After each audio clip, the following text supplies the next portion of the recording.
Hello, hello. Let me know if that's better. Sometimes this microphone's not great. So let me know if you have sound now. Okay, got it now. Yeah, sometimes this thing acts up. But, I'm working on that too. It just costs, a couple $100 for a good microphone, a couple $100 for a lighting setup that's better than what I've got, a couple $100 for a second microphone to pick up ambient sounds so I can replace the or augment this microphone with another microphone so we can get all the sounds instead of having noise cancellation, and try to get a professional lighting and studio setup. Okay.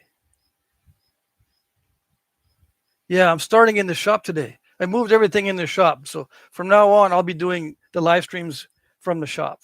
And I'm going to get a Ethernet cable so that we don't have interruptions, just in case I'm slightly out of range. We won't get that kind of interruption. Hey, Ken is here. Hey, Patrick and chat. How's it going, gentlemen? It's going okay. Yeah. So I'll be doing the live streams from my shop, uh, but I'm going to go on a trip this month, right? I'll be not doing live streams from the shop for about 3 weeks. And I might not be able to do live streams at all. It depends on where I am. If I'm at my sister's house, I can do a live stream. If I'm not, then connections are pretty bad. So I'll just upload videos, regular videos, but I'll let you know exactly what's going on with regular updates. Let's see. Mike Mason is here. Ed Gould said, yeah, Ed, you were first today. Yeah. Sorry, I didn't have this working when it was starting, when the live stream started. The microphone was not working.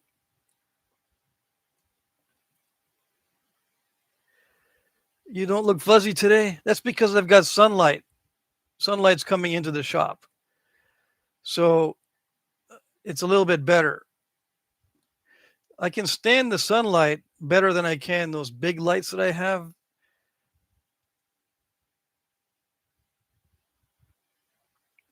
Um, but it's going to start getting a little darker. It may change. It might be more grainy, but this is the computer's camera, so uh, we have to make doo-doo with what we got. You thought I shaved or something? Let's see. All right, we got 15 people already. So what am I going to nap today? I'm going to nap. This is Knife River, although I'll probably nap this one here. It's more challenging. This is it's probably got layers in it, but it's very flat. So sometimes these are not very challenging. They're relatively easy peasy as long as the layers are cooperative. But this one that has a scoop out is a little more challenging. But it looks like there's no layers. So they're about the same. Scoop out, but no layers, flat, but with layers in it. And if I don't feel like napping that, I've got a little piece of cinnamon colored obsidian because I can nap obsidian in the shop if I want. Let's see. Yeah, so when I get back from my trip to Texas, I'm going to upgrade the background, and I'm going to upgrade my shop to be a studio as well as my workshop. Yeah, I moved a bunch of stuff out. So now I don't have any rocks in here except for what I'm currently working on. Yeah, that that helps a lot. I don't have any to-do boxes or rocks in here in the shop. I've got my other stuff. I got my paints and I got sinew, antler, little tools like Dremel tools, my bandsaw, my sander. But for my napping kit, this is all I have for my napping kit. Is just this bag. That's it.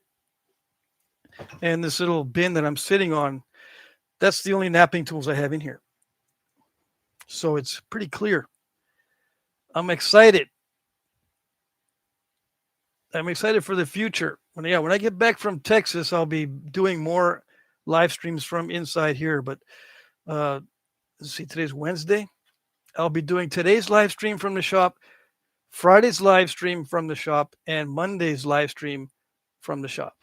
But those 3 are the last ones before I go on my trip. So you won't see any live streams for about 3 weeks. Yeah. Unless I can manage to film from like my sister's house or something. Stidley Designs. Hello, hello.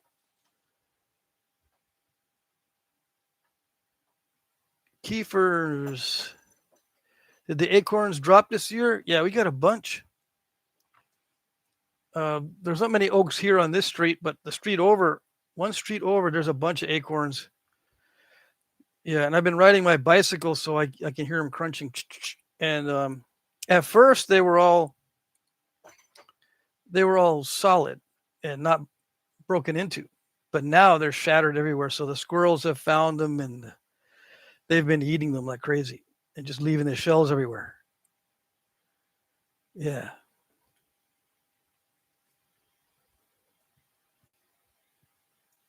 Let's see. Keeper says, I filled 3 50-pound bags up the other day and have another 150 pounds to bag up. Whoa, that's a lot. Mike Mason says, I have not been to the woods in a while. Kiefer says, our last mass drop was in 2021. Yeah, we got a bunch this year. Yeah. See, the main street is just one street over from here. And there's a bunch of oaks on that street, bunch of really old oaks too. And of course, a bunch of maples. On this street, it's all cherries, black cherry. And they've already dropped. Jim Cooper's here. I haven't been back to napping yet, but I managed to carve a wood spatula the other day, so that's something at least. Hey. Yep. Kiefer says, Patrick, that's from just a few small oaks near my marsh. Oh, dang. It's deer food, right? What are you going to do with the acorns? Smallzilla's here. Harley. Hey there, Patrick. Working elsewhere due to the government shutdown. It means I can stay the whole stream. Well, then, cool. Awesome. Mm-hmm. Mike Mason says, right on, Jim. Work your way back in. Easy. Yeah. Okay, so, yeah, we can just chat, whatever you want to talk about. I don't have to check on anything during this live stream. It's pretty quiet during the day. A lot of times we get internationals on Wednesday. We'll see who shows up. Alina, there you go. Hello, hello. All the way from Kazakhstan. Who else is going to show up? Let's see. So what am I going to nap today? I've got just 2 main things. I can nap something else too if I wanted to. I've got some obsidian here. I got a small piece of obsidian, not too exciting, but it's that brown. Whoa, it's that brown cinnamon colored obsidian, which I like. Now that streak of light, you see that? That might make its way across and mess us up. And if that's the case, I'm going to have to take a few minutes and move some stuff, like, I don't know what, to cover that beam of sunlight. See that? But I think we'll be okay. Hopefully won't interfere with the napping when it comes to napping. So if you're new, the first hour is all chat, and then I'll nap in the second hour. Let's see. Wow, cool obsidian. Yeah, I can start the obsidian already, actually. Yeah, I'll just kind of, start chipping it. Yeah, while we're chatting. It's not a big deal as far as having to concentrate really hard on it. So I can be napping and yapping at the same time. Can you see? Take advantage of the light. See, we have sunlight today. Oh, we got bugs too. All right, so I'm going to use a little bopper. Where's my glasses? These are my shop glasses. Okay, so it's a 3.8 ounce bopper.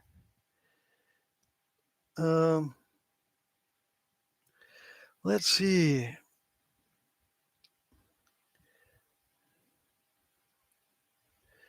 Alina says, yeah, it's 11 p.m. here, so I'll go to sleep soon. I see. Ed says, Malbo on the door latch on a heavy storm door bit ago right on the tendon and nearly knocked me out. That's why I was the first today.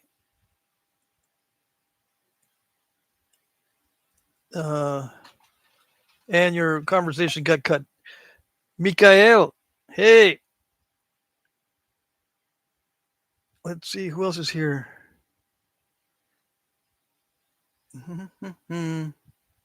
Yeah, sometimes the chat shuffles the words or the autocorrect shuffles your words. Yeah. Ed Gould, you're having trouble typing? Your elbow is injured. Okay. That's why you were the first one? You were just sitting around waiting?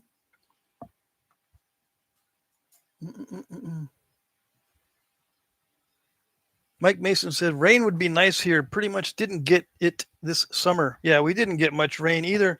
And I was watching the news last night, and they say that we had gone through one of the worst droughts since 1890 or something like that here in Vermont. I mean, it's been over 100 years since it's been this dry. I don't think it's been that dry. Of course, I'm used to only getting like 12 inches of rain per year where I used to live. But yeah, apparently you can't even have a little campfire at your house. As a total burn ban. I didn't know any of this until last night when I saw the news and I looked it up elsewhere, and sure enough, they weren't lying. There's been a serious drought here in Vermont. But I still got my pumpkins. I managed to grow 4 pumpkins. Yes. I did have to water them, that's true. Because they were looking kind of dry. So this is pretty easy to nap without too much fuss. This reddish obsidian, I don't know where it comes from. I mean, the cinnamon looking color obsidian, I don't know where it comes from. Or I can't remember. I probably knew at one time, but I can't remember. Let's see. Ken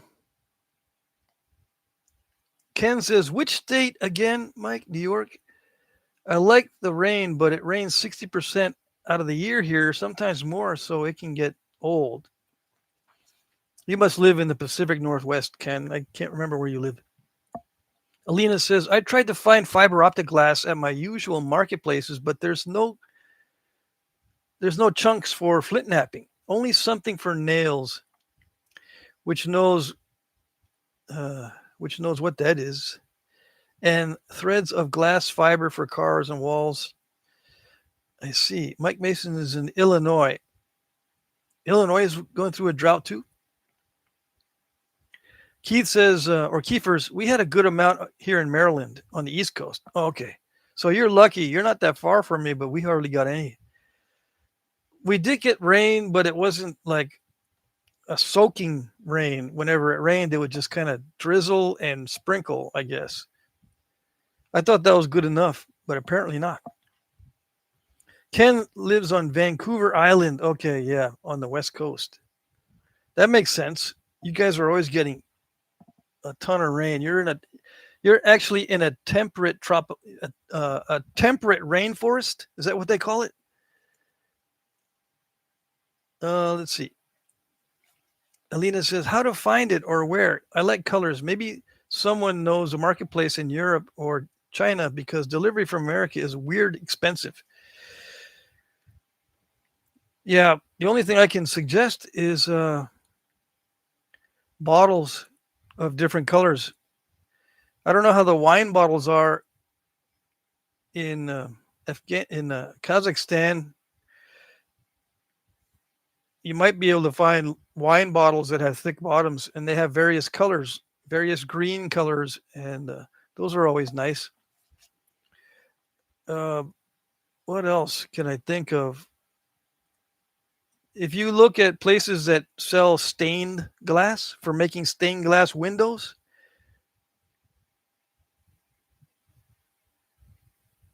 yeah, you can get fiber optic glass, but it's expensive. It comes in blocks, um, I think.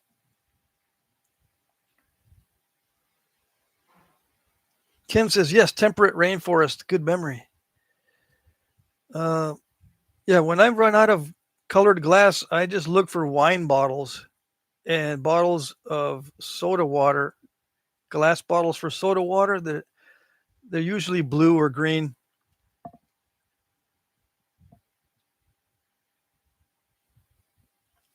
It's been plenty dry in Kansas, says Lee. I see. I've seen a bunch of bad weather though in the middle of the country. I guess you did you get tornadoes in Kansas this time? I saw a bunch of tornado warnings not long ago. Dry, not drying. Okay. Ken says ducks and geese, Mike. These geese come here in flocks every year and feed on the fields. Hmm. All right. So let's see if I can nap this before the sun messes up everything. See that? I don't know. I don't know what to do. Maybe I should back. Maybe I should move forward. Let's see if I can move forward. Or maybe that's worse. It might be even worse. Yeah. Let's move backwards. Let's see if that works. I got to be able to reach the computer. Moving backwards. Yeah, okay. That's better.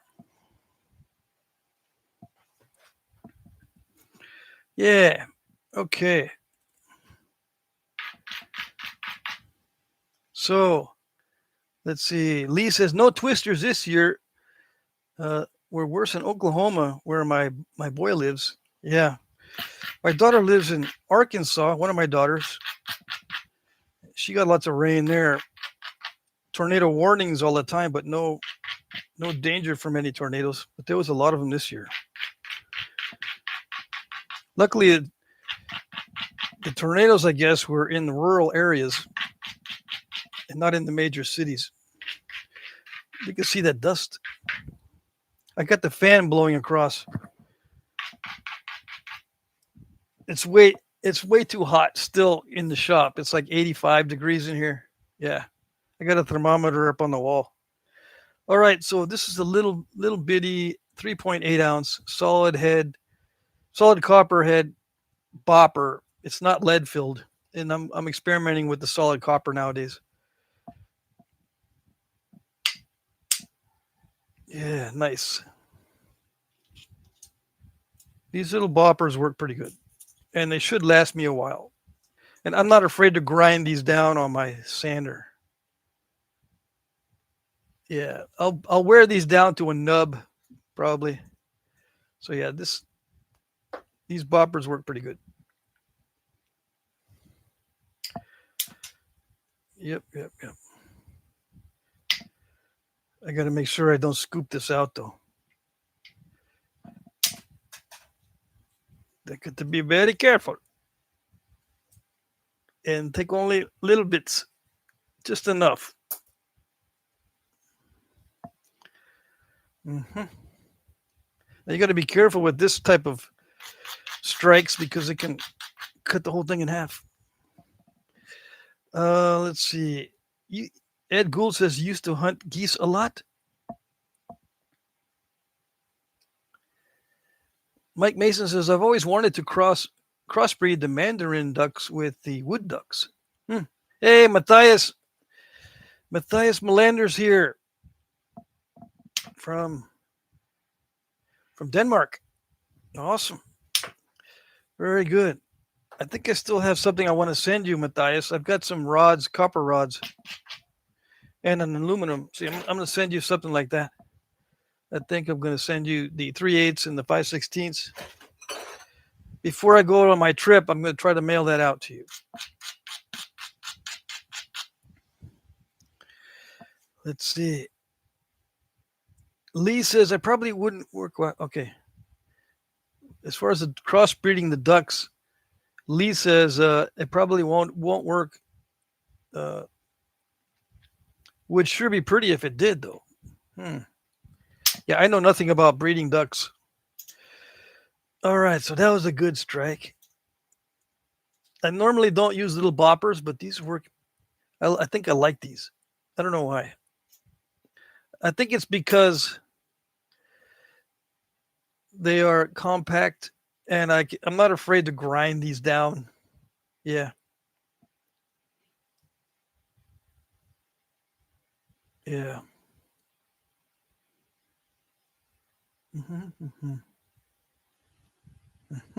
So yeah, that ended down pretty good. That took off the turtleback. Right? There was a little bit of a turtleback on this. So I hit it and got that.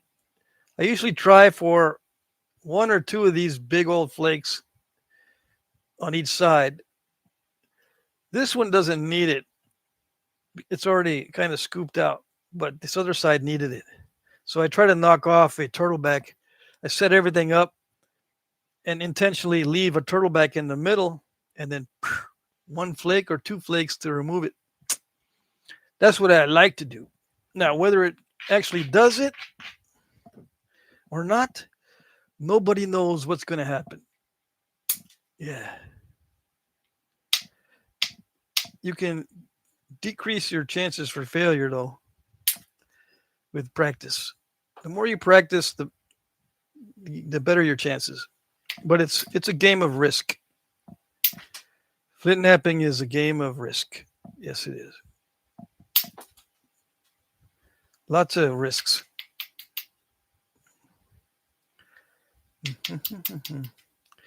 So you probably can't see, but this is easy enough for me to nap and pay attention to the chat. Let's see. Lee says, I'm sorry, Pat, I was gabbing instead of napping. You don't have to be napping during the live stream. Mike says, crossbreeds are not uncommon, but something about them seems like they wouldn't make babies. I want to get some ducks eventually.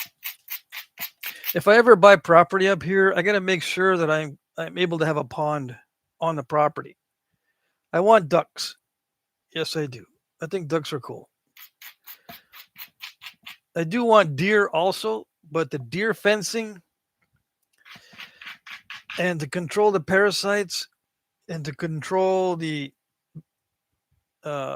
diseases on deer, I've looked into that. It's expensive for the medicines and for the veterinarians and for the approvals for having deer. States, they don't really like you to have deer because it can contribute to disease spreading. Yeah, but they don't mind you having exotics, so I might get maybe some axis deer. That would be nice. But I had to buy property first, and I don't know when that's going to happen because I've got kids. I got kids that have needs. I don't want them to suffer like I did. You know, when there's an unexpected expense, it ruins the whole budget, and you suffer for a month or two to recover. I don't want my kids to go through that, especially when they start having their kids. The worst times during my days as a full-time or part-time dad was not having enough money. I say part-time dad because I was working a lot, and I would take two jobs if I could, and I would go out of state and leave for months chasing the money. I don't want my kids to go through that. Yeah, they're doing okay so far, but once they start having kids, it's a whole different ballgame. So I don't know when I'll get some property or buy a piece of land. We'll see. I'm planning on writing some books, but I don't know how good those are going to do. You never know. All right, so I'm already starting to nap. Let me get my good luck apron on so I don't mess this up. Yeah, got to have that. Serve up some napping. Yep, it's on the menu. We got some obsidian on the menu. I'll be napping a lot of obsidian this week, so I might as well get it on film. Yep. And I'll be trying to pay attention to the chat a little bit. Okay. Lee says risks. It fits into my life as well, or my life well. Clint Evans is here. Hey, I'm napping as well. Okay, cool. And Alina says, write a book about taming wild skunks. You just gotta bribe them. It's easy. They're so easy to bribe. I had 3 skunks eating granola bars in front of me last night. Yeah. I don't want to film it because it's hard to catch. I've got to set up the tripod and then sit out there for a long time because one of them will come up. I'll throw some granola out and they'll eat it. And then another one will come up and try to investigate. Sometimes they fight over it. Sometimes one runs away. So I've got to film a lot to catch them all together. And then I've got to edit the video. I didn't want to spend all that time, but I might do it eventually.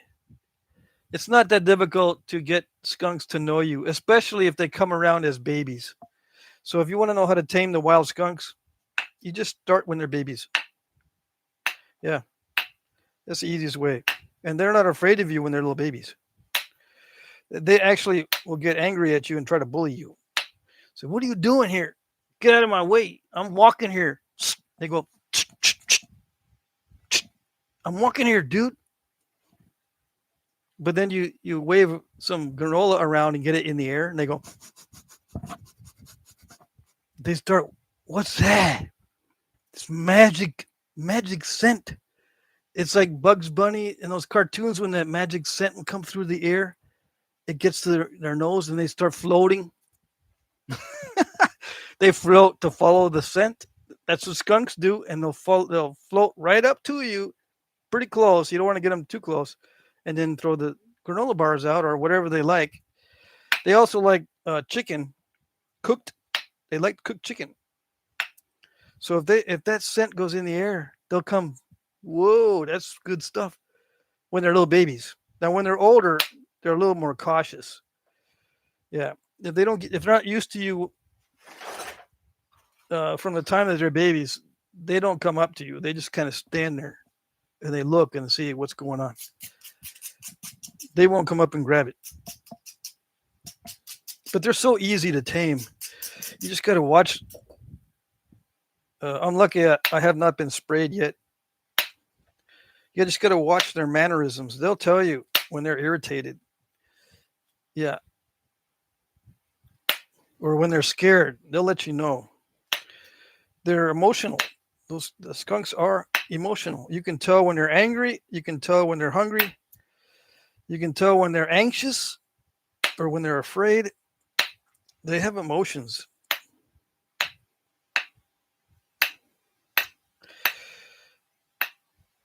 They're a little bit more expressive than squirrels. Squirrels are always on edge.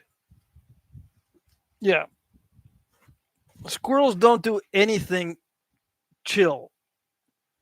Skunks are mostly chill. Let's see. Let's see.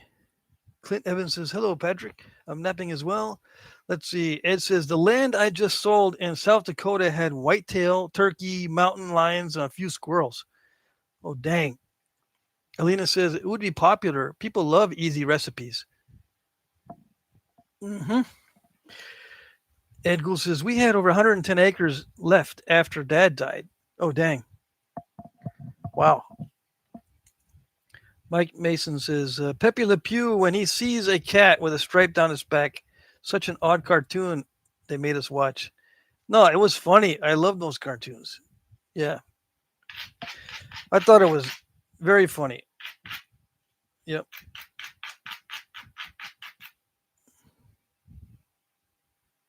Alina says, you already wrote a chapter or two. Yeah. How to tame skunks. Yeah. Yeah. In a perfect world, I would adopt one as a baby and have it descented. They say that skunks are some of the easiest pets you could ever have. They sleep during the day. So you can go to work, they'll be sleeping all day. And when you get back, they're still sleeping and they're active at night.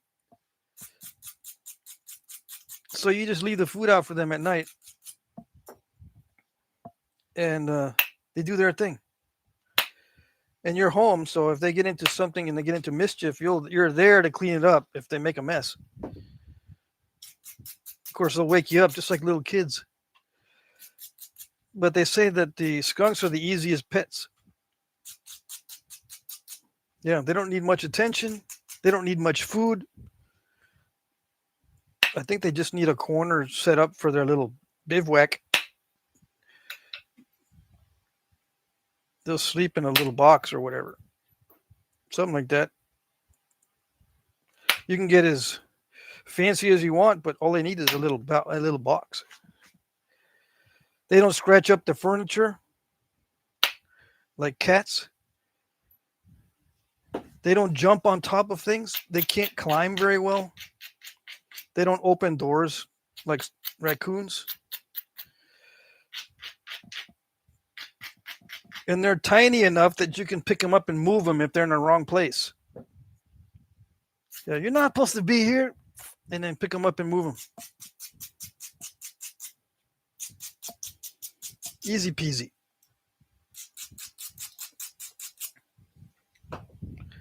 So I might get a skunk later if I have enough money to get a better house. I like the little house though. I like my dad's tiny house. So I don't know. I like it here too in the village. I live in a village, but it's got everything I need, or everything we need here. It's just big enough to have a good hardware store, a good auto supply store, good good shops. The food is kind of expensive because they had to bring it in. Walmart is 25 minutes away. That food is about 25% cheaper. So I go there once every 2 weeks to stock up. But other than that, everything's here. Yeah. They got good delis here and good restaurants, although I never eat at restaurants. It's way too expensive. Yeah, I like it here. So if I get a piece of land, it better be good, or I'm not getting it. Yeah. But of course, that requires lots of money. We'll see how it goes. I still got a little bit of time left. I'm 62 years old. I should be able to come up with some ideas on how to purchase some land, how to make some good income and then save it up. I could not save anything when my kids were growing up. I thought I'd be able to save money. I had a very good paying job. But the thing is, when you have a good paying job and you know how much you're going to get on the paychecks, it gets spent before you receive the paycheck. Yeah. Everybody knows what you're going to get. And they're planning. We should have this much, right, Dad? Yeah. Okay, cool. What do you mean, okay, cool? Yeah, I'm gonna take some courses. You're gonna take some courses? Yeah, man. Okay, so there they go. That's just one aspect. They're still taking courses.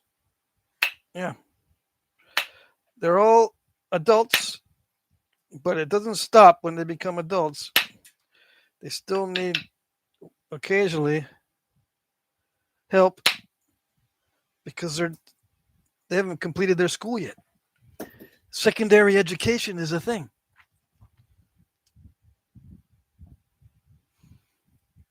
Let's see. Kiefer says, Patrick, I have a kid we adopted that does that.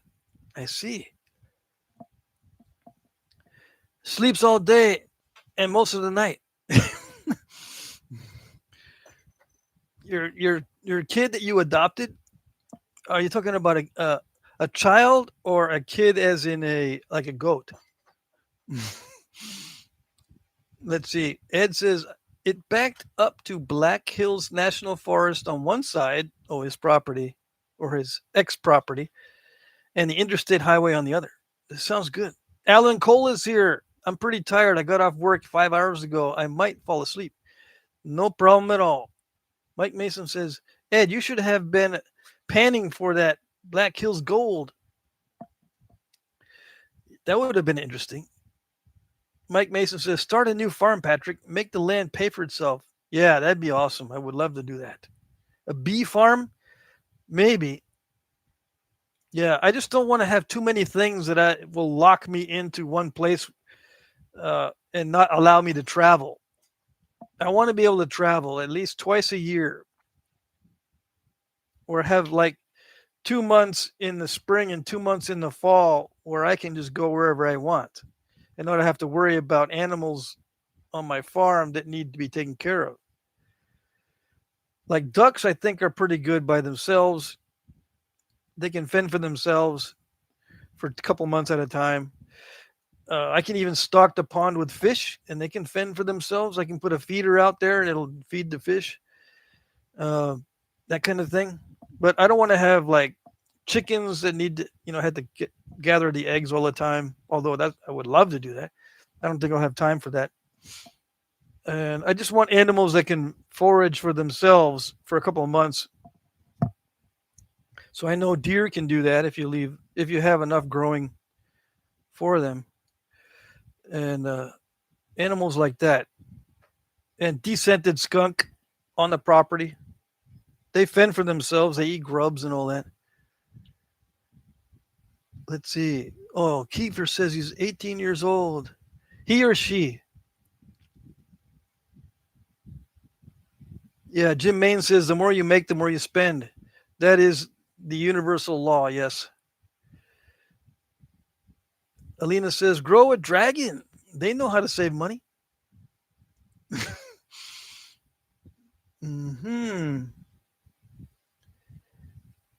Mike Mason, you can grow clover for the bees, which will give you nitrogen-rich soil for other plants, maybe some fruit trees. Yeah, but that's only if you have lots of rain. We have lots of clovers in my yard here, but since it didn't rain, nothing grew. I just have very sparse grass.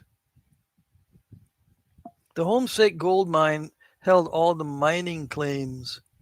Homestake Gold Mine held all the mining claims. So Ed couldn't go panning on his property.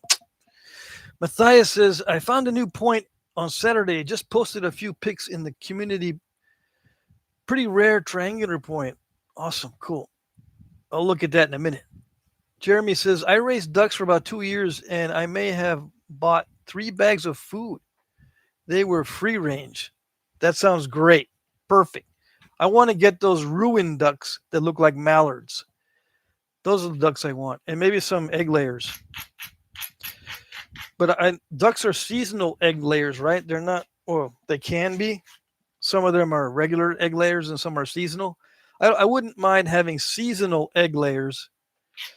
That way I can plan my trips, around their egg laying.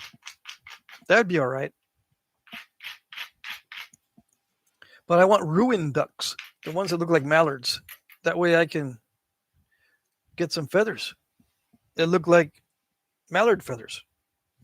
Yeah, maybe some pheasants.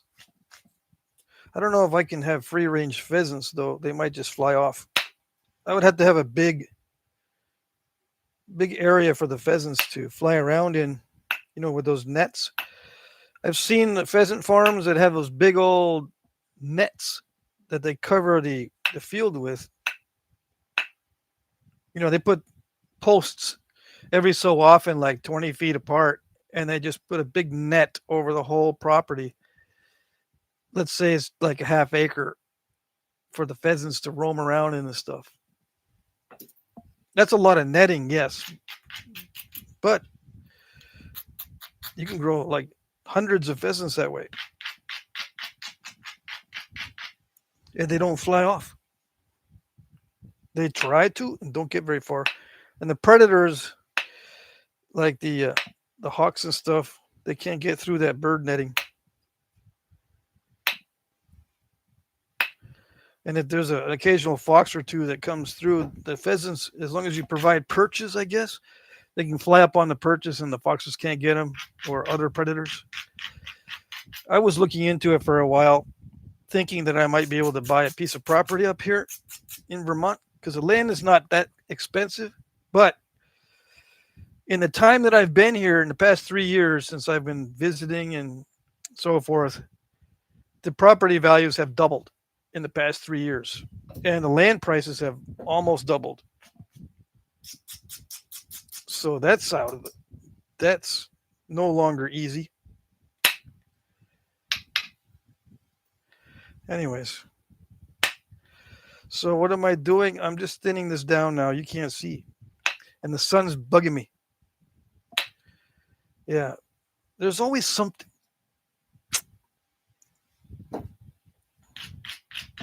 So that's why that's why I'm going to create an indoor studio with artificial lighting, so I don't have to deal with this sunlight stuff.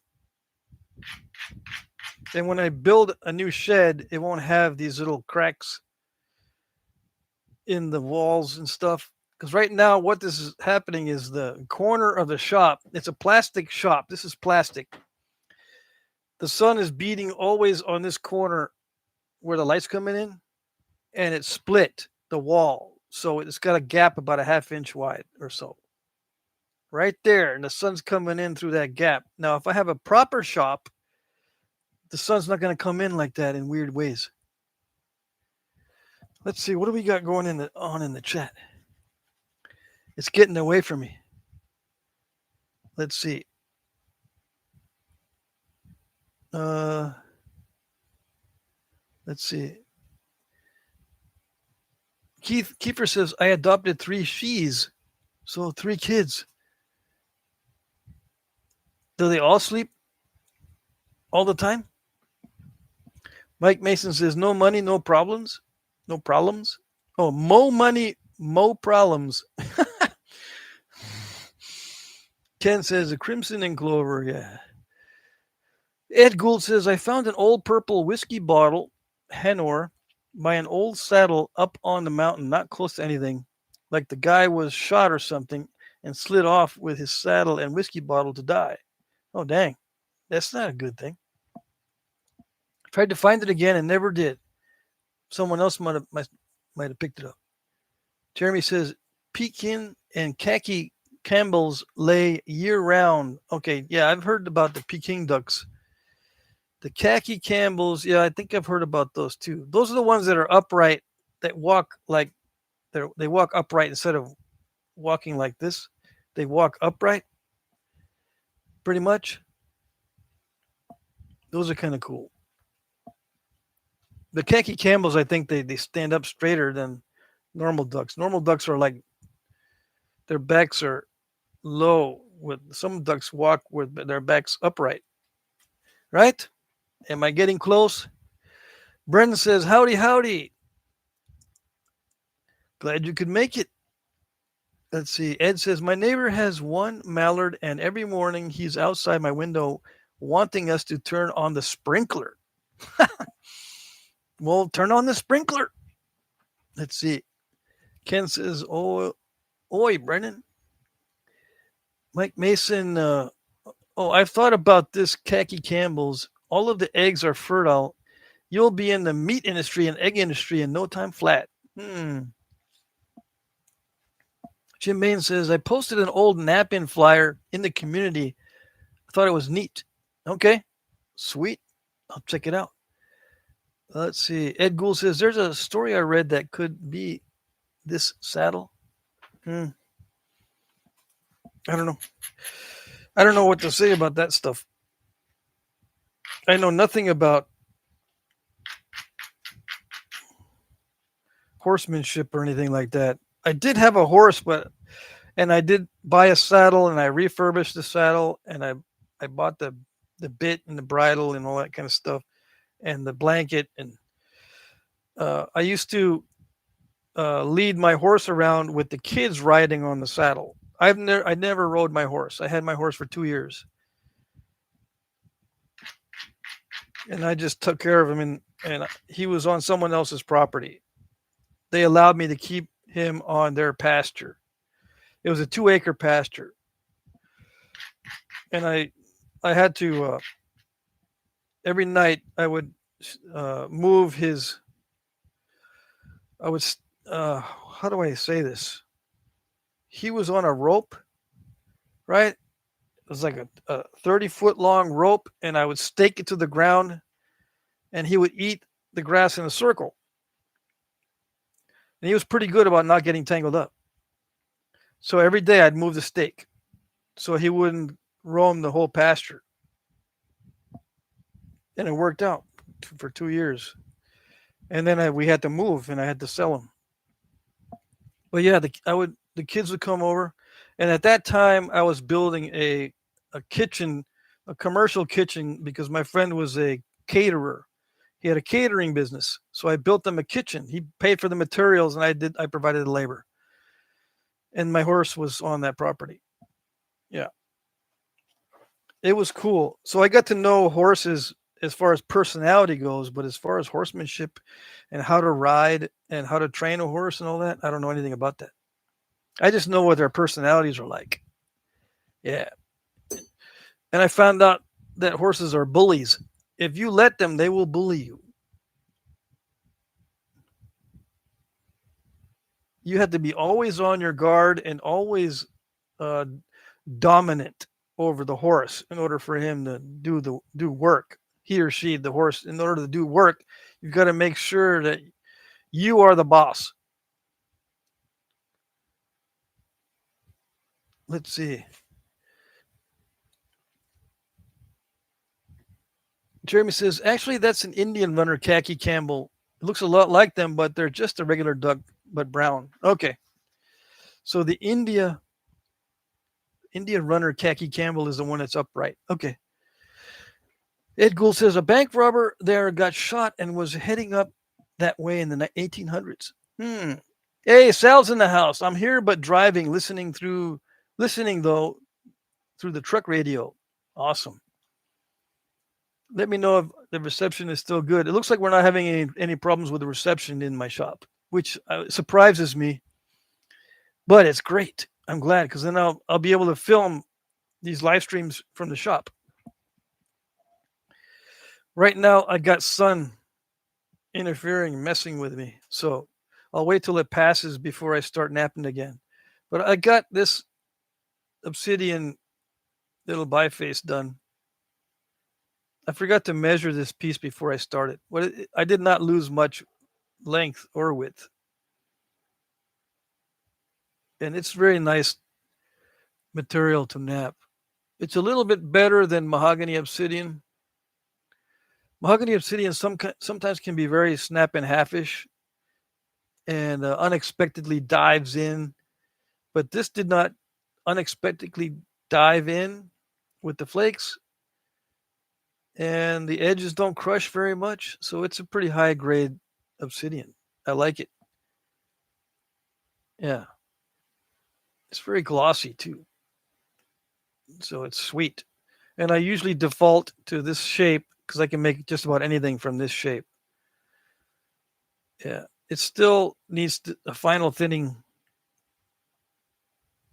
Still needs the final thinning, but it's still good. I like it.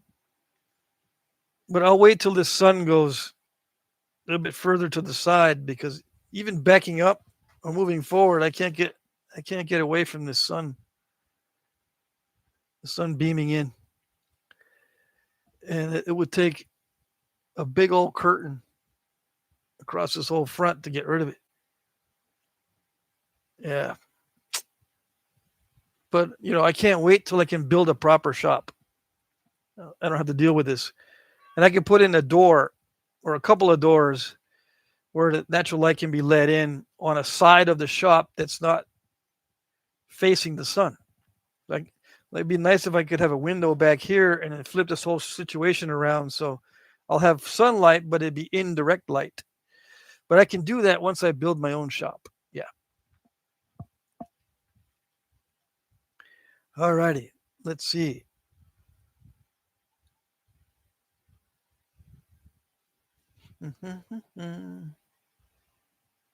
Let me see here.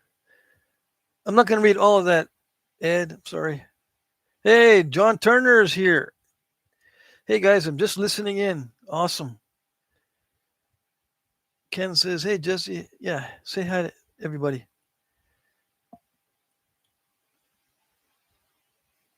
Ed Gould says, I got hit in the head with a softball bat when I was 8 years old. Yikes. Mike Mason says, I only got cut over my right ear. I only got a cut over my right ear. Saddle wasn't tight enough, slid off the side, and was riding upside down as the horse went into a run heading back to the stables. Oh, dang. So what was the first part? Okay, he says the first part was I was kicked in the head by a horse before I was 5. I know it explains a lot. Got to be careful with them. Yeah. Jesse's here. Hey guys. Hi Patrick. I'm in the office today in meetings, but wanted to check in and say hi. Hello, hello. Yeah, I did not experience any accidents with my horse, although he got spooked one night. I don't know what it was, and he rammed into me, and I fell down, and I realized just that bump floored me. Nothing that I could do. If he was actually coming toward me, he would have trampled me. But he just grazed me, and I went flat on my back on the ground. Just a bump. And I said, man, these animals are heavy and powerful, and they could turn on a dime or sprint in a fraction of a second.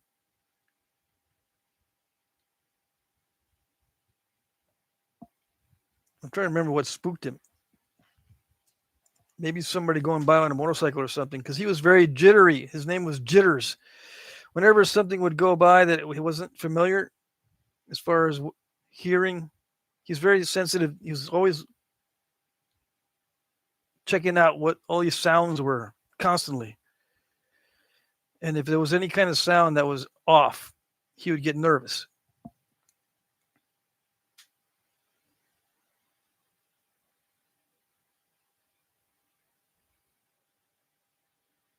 It says I was right on my left temple on the bat, right? Hard swing when I was getting a bat from within the batter's box. Dang. I was out for 32 hours after that hit. Dang. Mike Mason says, oof, that had to be a long-lasting headache. That can kill, yeah. Hits like that are pretty bad. Let's see. Alina says, maybe some curtains, meanwhile, to control the sun's rays. Yeah, I wish I could set up a curtain, but I can't. I mean, I could, but it'd probably take me 30 minutes just to get that curtain set up in here.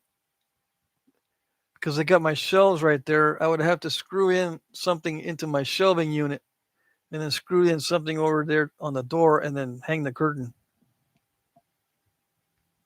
No thanks. What are you going to be doing for Halloween, Pat? Says Ken. I'm just going to be giving out candy, and I'll be wearing a scarecrow costume like last year. I got a scarecrow costume that I made up real quick. I still got it. It says, was that a real horse or the one you put quarters in at Walmart, at Kmart?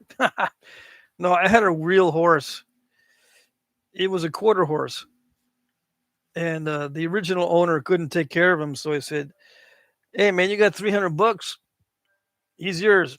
I said, really?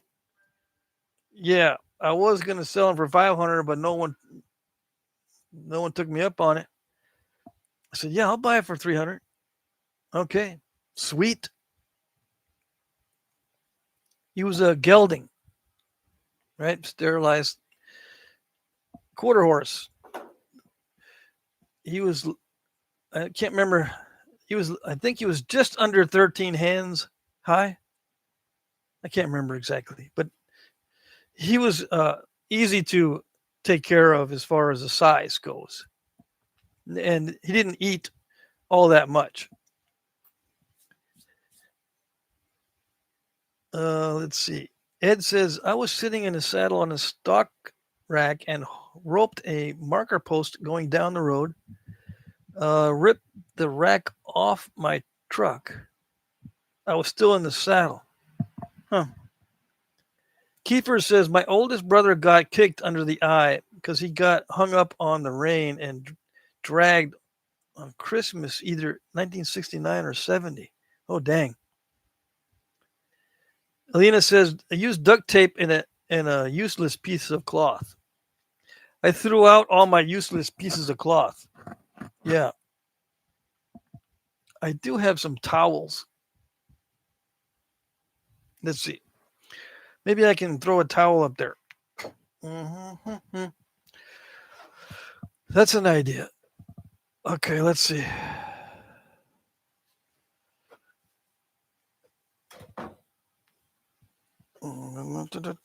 Is it gonna?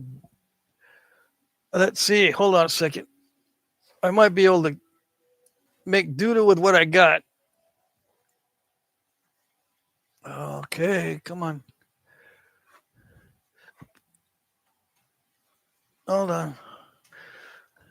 I'm gonna try to take only about 2 minutes to do this because I don't want to spend forever doing something like this. All right, let's see what we got.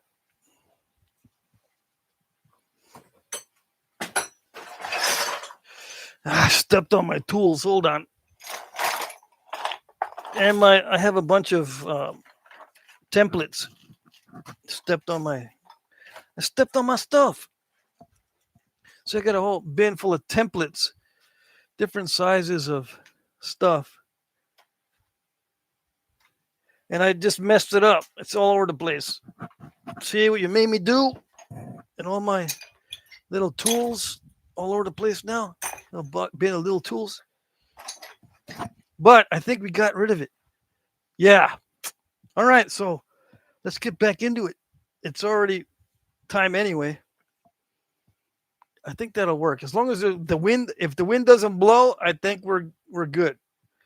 But if it starts to get windy, that's going to come down. That towel's just hanging there barely. I'm gonna nap this Knife River. Okay, so it got a little bit darker in here, so it's a little bit more blurry. Yeah. Let me see. Yeah, so I'm not going to be looking at the chat. Okay, I'll be Flintnapping, and it got a little bit darker. So see how it gets blurry when it's a little darker. I don't know what to do about that. Let's see if I can add some more light to the situation.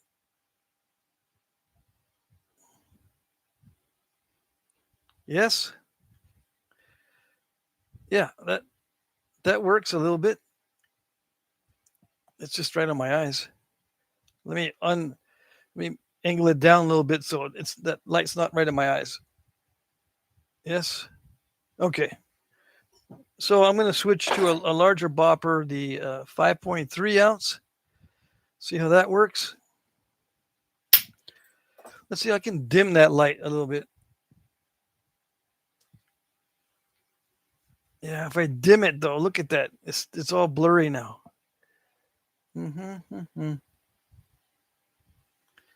Is it still blurry? That's not too bad.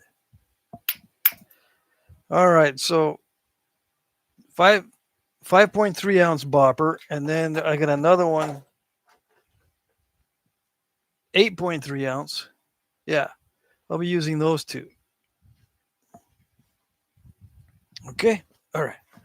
So Knife River Flint from North Dakota. Okay, all right. Nice. Beauty. I like it when it does that. I like it. It's good. All right, so I can nap anything I want in here now. Obsidian or stones or glass or anything, because I'm in my shop. For those of you who had just joined us because all you want to see is the napping, I am in my shop. I'm not in my house anymore.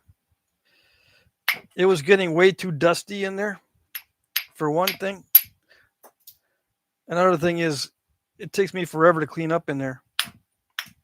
It's not as difficult to clean up in here. And there's more air circulating, so I'm not breathing as much dust. The dust is hazardous, especially rock dust. You can't see what I'm doing, huh? It's not seeable, right? Let me see.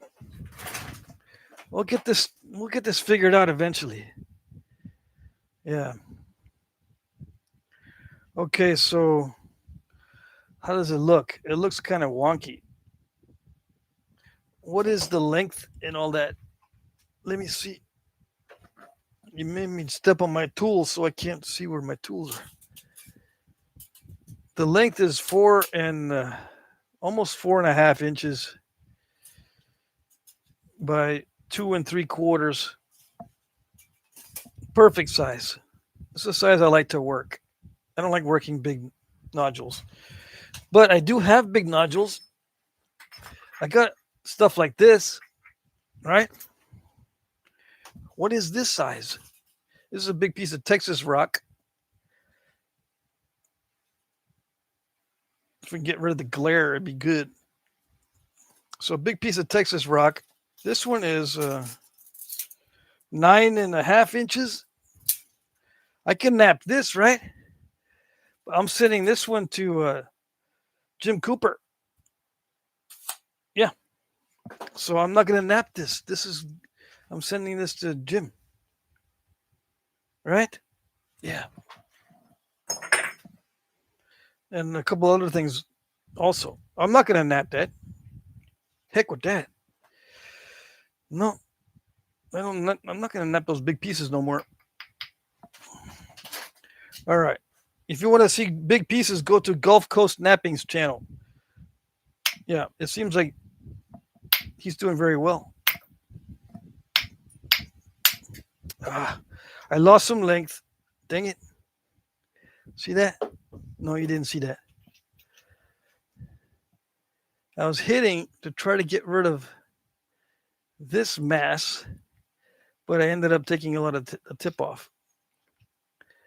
That's unfortunate. I should have already started using the indirect percussion. It wasn't supposed to do that. There might have been a natural crack in there already. I don't know. But it's supposed to only take this off. I was aiming down the ridge like I'm supposed to. See, I hit right there. Perfect shot to go down this ridge. And it didn't do it. It didn't do it.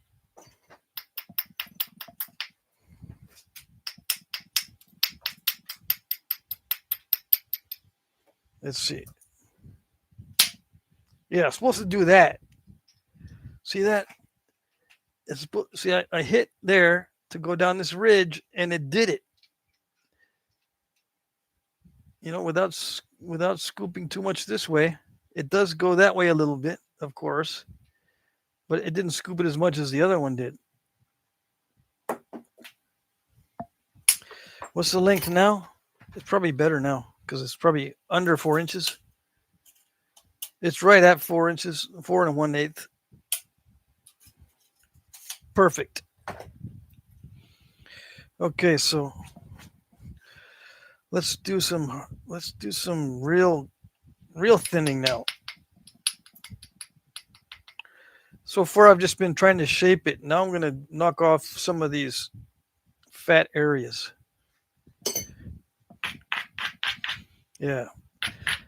Do some serious billet work or boppering. Not if I drop it. Let's do some serious boppering on this. Okay. Let's get out the big guns. Let's get out the 8.3 ounce. Yeah. Okay, let's see now. Did it do it? Yes, it did it. It's always good when it does it. See, right there. Yeah. It did it.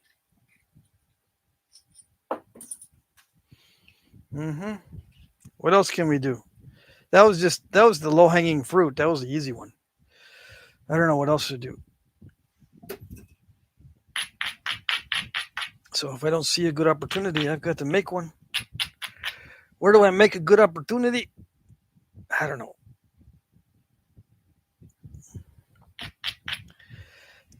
Nothing looks good. Especially if I think about it too much. If I think about it too much, it's like nothing looks good because nothing's perfect. I want it to be perfect. When you think about it a lot, you want it to be perfect. So that means you're thinking about it too much. Yeah.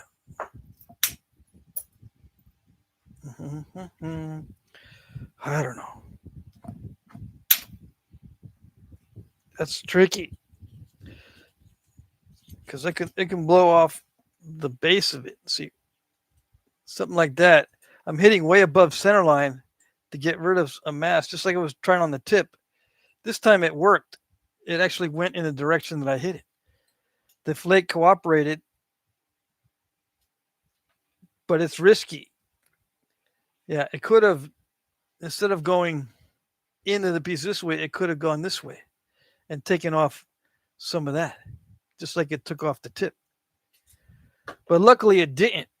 Yeah, and this is the heavier bopper too, so that's lucky. Yeah, but sometimes you just gotta take those risks. You got to. Did that work? Yeah, it worked. I can't predict where these are going to go. I have a kind of an idea of where these are going to go. But see, this one went uphill a little bit. See how that's unusual. Usually flakes curve the other way. Can you see? This is a good example of the exceptions to how flakes travel. See how that went uphill, actually. That flake went uphill. That's very rare. To find a material that'll actually do that is rare. Most materials will step fracture before they go uphill. This means it has good flexibility. Okay, but even with glass that has good flexibility, it doesn't like doing that at all. So I was just looking to take off mass from here. I wasn't expecting it to go uphill, but it did. It went uphill. Okay, so it's rare. Don't plan on it doing that. In case you're wondering, you might be saying, "Hey, I can do that.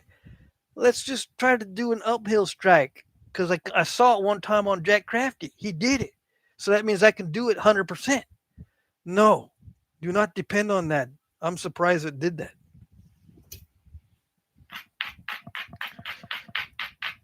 Okay? All right.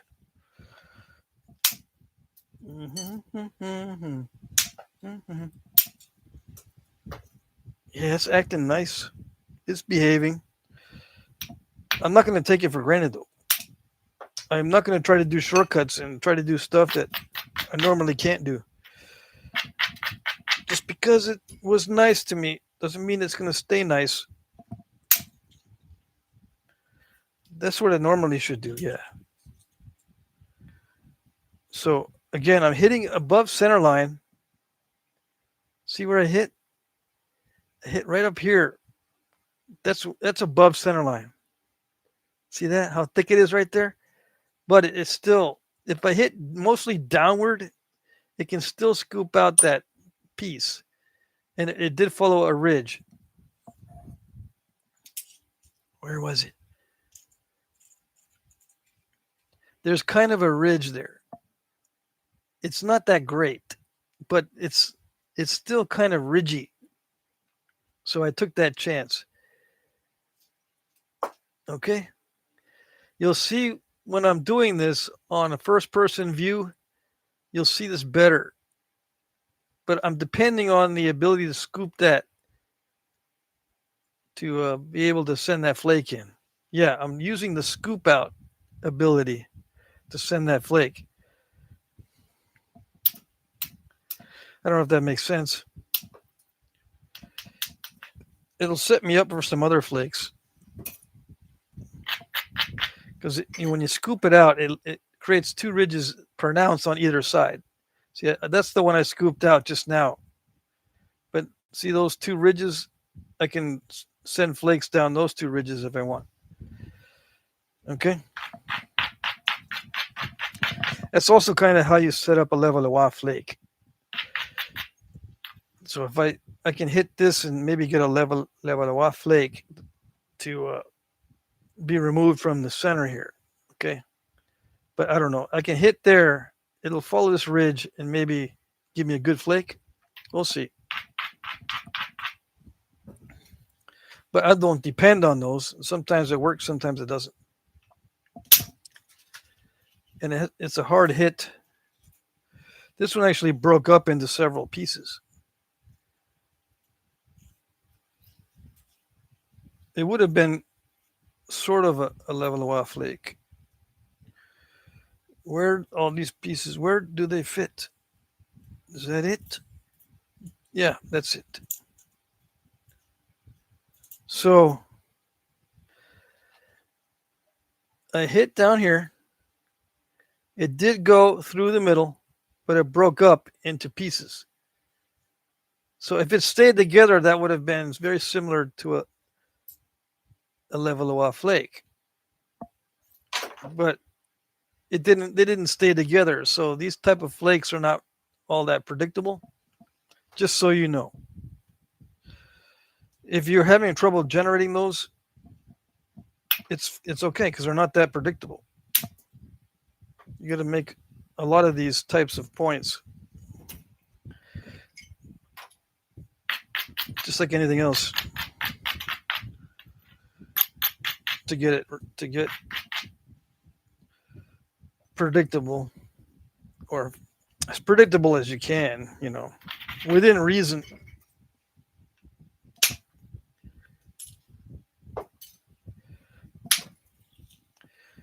Nice.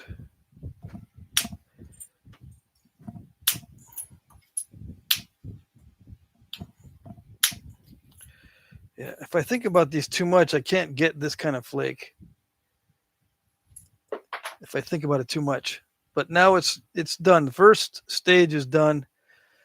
Okay. It's pretty much bifaced. So take a little pause. The next stage is a different mindset. Okay. Because the next phase is thinning more than it is shaping. This phase is more concerned with shaping to get that teardrop shape and get it flattened. The next stage is to get it thinner. It's a different mindset.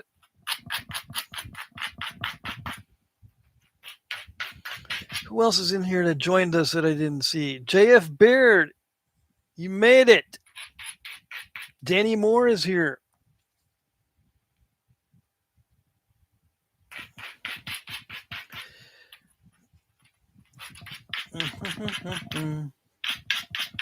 What time is it? 3:17. So the next stage here is going to be indirect percussion.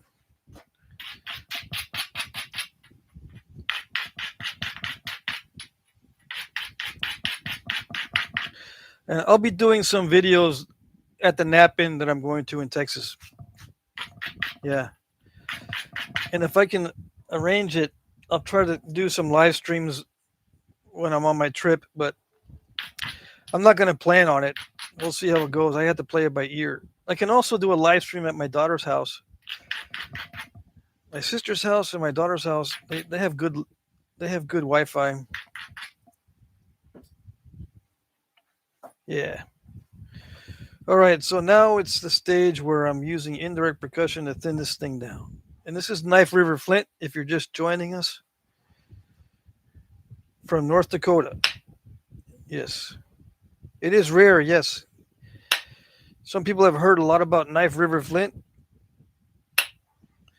and they think it's a miracle stone, or it's beautiful, or luxurious, or fantastic and wonderful and tremendous and stupendous. There are some Texas churches that I've napped that are better than this.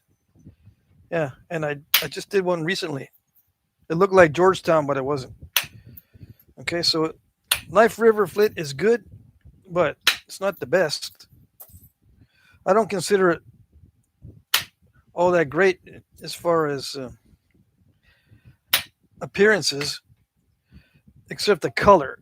The color is great. Yeah. But appearances, you get a lot of little fingernail step fractures. Sometimes it's difficult to work the edges because they crush a lot.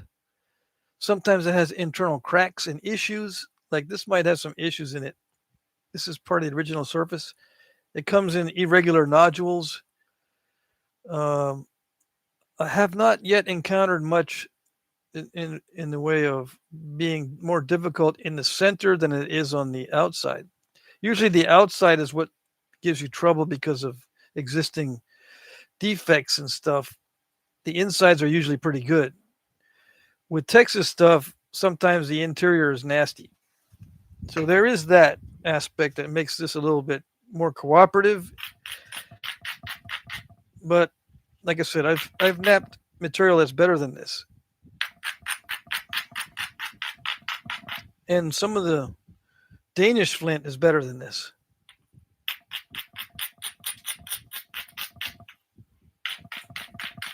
And I'm taking a lot of different things into consideration, but mostly what I like in a stone is just the ability to handle large flakes without breaking. If I can do bold flakes on it without breaking it, I consider that high grade. Because bold flakes allow me to thin and shape without spending too much time working it. I don't want to spend all day on something, so to speak. Okay? I like it to be cooperative, strong, and, preferably not a heat treat, because heat treats are, although they can be napped easily, they also can break easily. So raw stuff seems to be a little bit less of a nail biter. I like that. I like it to be less stressful when napping. I just got it. All right. Flake just got me. But anyway, see, these thinning flakes go more than halfway. And these are narrow. I like them when they're narrow, because it's kind of rare to be able to do a long, narrow flake. Yeah. It makes you look like you got more skill than you actually do when you can get a long, narrow flake with percussion. But it does have to do somewhat with the stone. Okay, let me I just jabbed myself with a flake between my hand and my pants here. Hold on while we take a little pause so we don't get everything all messed up. Get everything all messy.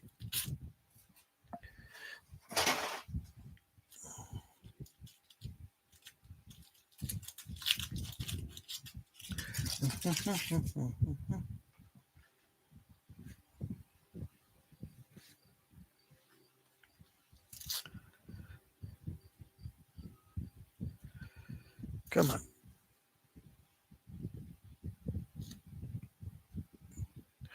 So, as I was saying before, I was so crudely interrupted.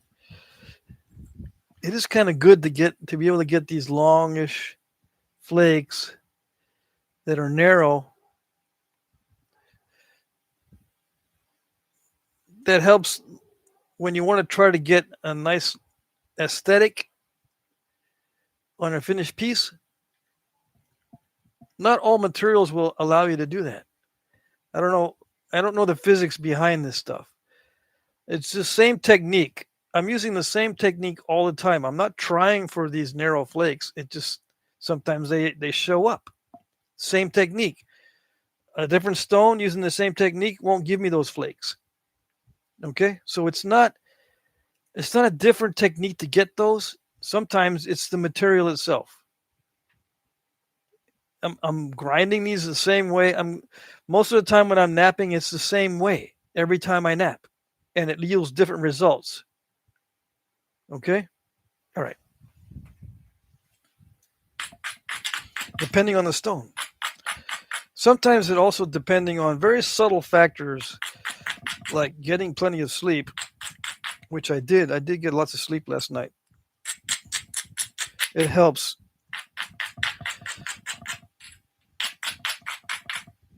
But it helps overall. I'm less likely to break this in half when I've got sleep and I'm not taking chances, and I'm more patient with it. If I'm tired, I won't be so patient with this, as an example. Also, when I'm tired, I'm not going to recognize a good area to remove a flake, or I might get the procedure a little bit off. My game will be a little bit handicapped because I'm not seeing a good strategy because I've been too tired to come up with a good plan.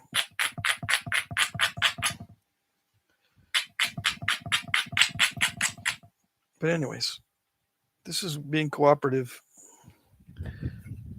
Yep. As long as I don't think about it too much,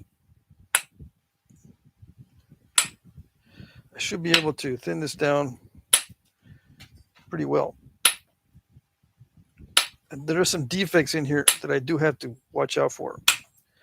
So I'm flaking into that defect just little by little. So I just did a pass down this side to flake into that scoop out. That's part of the natural or part of the original surface. So I just did a pass to thin down that side a little bit, see what I got. I might have to leave some of that in there because trying to get it out might thin it down too much.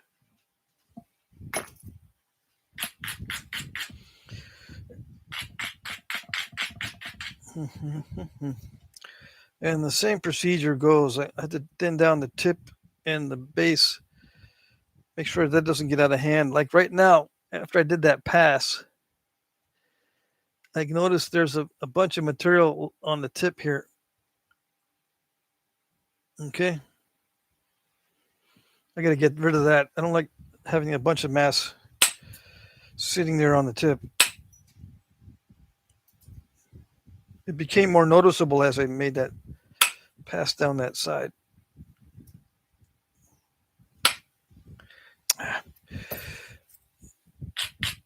It's going to start getting more crushy as I get thinner,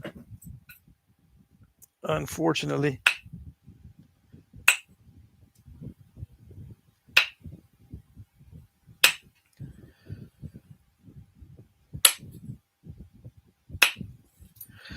All right, so that took care of a lot of that mess. Now I can get back to our regularly scheduled programming and continue to use big flakes to thin it down. Yeah, we're still at that stage where I can use big flakes and big hits. There we go. I'm making a pass down on the other side now. So I made a pass down this side earlier. Now I'm making a pass down the other side. I did a lot of preparation just to get to this point to where I can make that pass across and then this pass. So my strategy was get this side looking good and set up the whole piece so it's not too thin to get rid of that. Why I did that first, I'm not sure. I could have done this side first. It might have even be better if I had done that side first, but I felt like doing that side. I don't know why. I wasn't thinking about it too much. It doesn't matter as long as it works out. Now, if it doesn't work out, you can use that as a teaching opportunity to say, okay, next time if I see a big scoop out like that, I should just do it first. Yeah. If I remember. There's nothing that screams at you that, yeah, of course you can do that first. No, you can approach it in different ways. Yeah. It's not going to tell you exactly what it needs to be. It doesn't tell you what the best strategy is just by looking at it.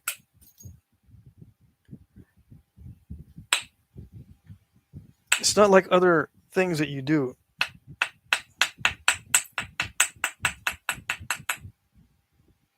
It can be. I suppose some people's minds work that way automatically where I'm not going to do nothing until I take into consideration what it's telling me. So, okay, well, then do it that way. Maybe the rock can speak to you, so to speak, and say, yeah, it's telling me that it should be done this way or that way. I do feel that way sometimes, that the rock is saying, okay, don't do it that way. You should be doing it this other way because it's not working the way you're trying it. But it's usually after I'm already into making mistakes. And the mistakes are saying, don't do that. No. And I'm saying, yeah. And it's saying, no. I'm saying, well, I can, if I practice enough, I can force it to do it. Yeah. And the stone just keeps going, no. No. After a while, you go, okay, fine. I hear what you're saying. All right, I'll do it. I'll do it your way. A lot of times it just goes, that didn't work either, did it? Yeah. I told you, I don't want to be no arrowhead. Yeah. The rock doesn't want to be no arrowhead.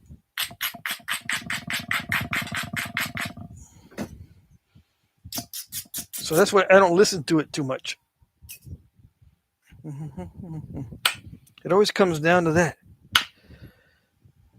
You know, you're listening to what it's telling you, and you go, it's still not working. That's because it doesn't want to be an arrowhead. Yeah, you should know better. All right.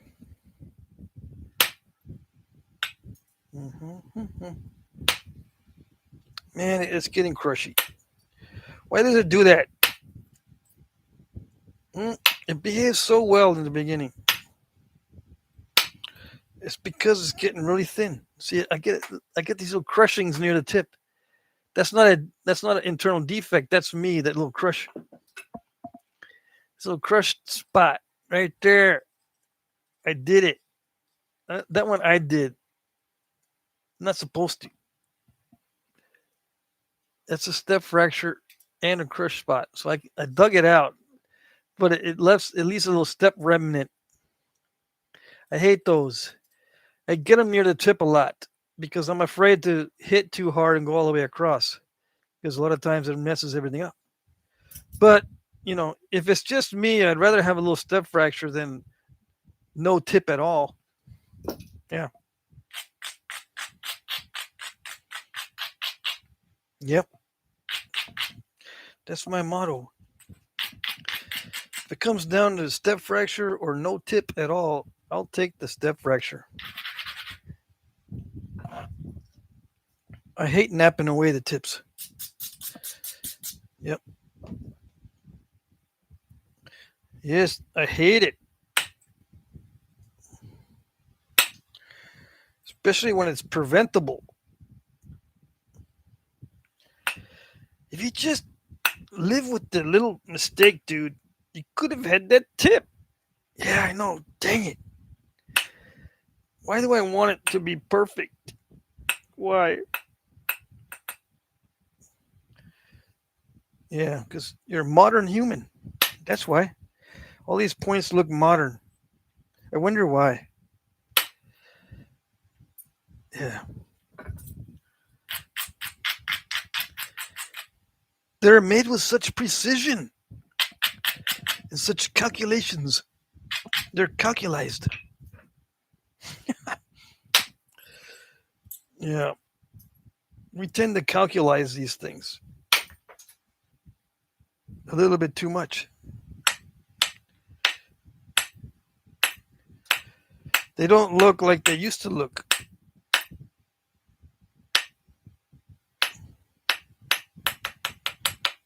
Which is, I guess, is kind of a good thing because you don't want to confuse the archaeologists. They're too smart.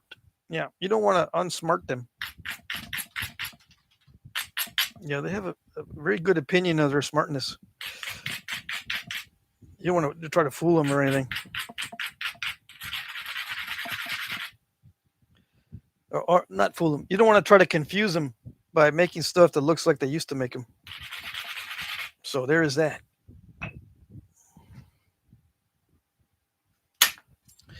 What are you talking about, dude? I always make them look like they used to look in the old days. If that's the way you nap, that's great. Yep.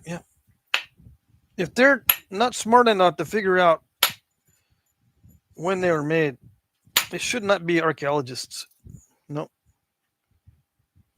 That's not saying they're anything that they'll still try it. They'll still try to be archaeologists even though they can't figure out when it was made. That doesn't make no difference to them. They'll still, no, I'm still archaeologist. Well, is that a new one or old one? I don't know, but I'm still archaeologist.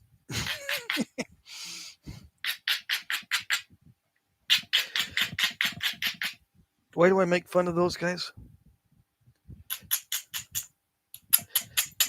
It's not. It's more that I'm making fun of the profession instead of the people, because they're just people, right? But the profession thinks too much of itself. They just need to stop interpreting things and just give us the data. I get so ticked off when they don't give us the data. They just give us an interpretation. I don't want no interpretation. At that point, you're bordering on science fiction when you start giving your interpretations.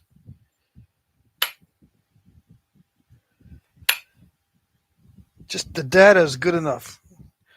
Just curate the data. Make sure it's accurate. Make sure you got a complete set of data, not just a little bit.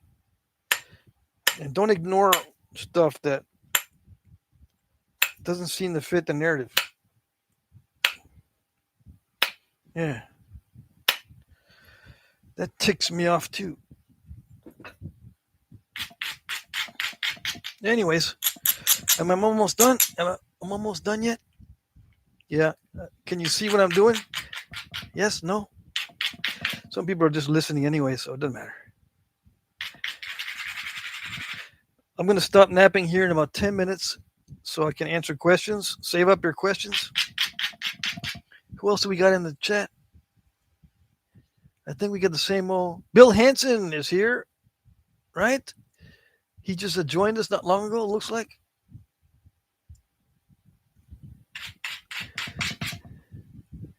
Mac Bales says archaeologists are legends in their own minds. Yeah, some of them are. I have met a few of those. Yeah. Legendary in their own minds. Authorities in their own minds. Yeah. Okay. And but just because I can nap doesn't mean I know much about archaeology. I'm not claiming I know more than they do. I just want to see the data. I don't want to see no interpretations. Yeah. Some might say, well, you gotta go through education and get yourself a PhD before you can interpret. Yeah. That way it's less of an opinion. Yeah. I'm afraid that, you can get all that education and you still end up with an opinion. How can you spot these opinions?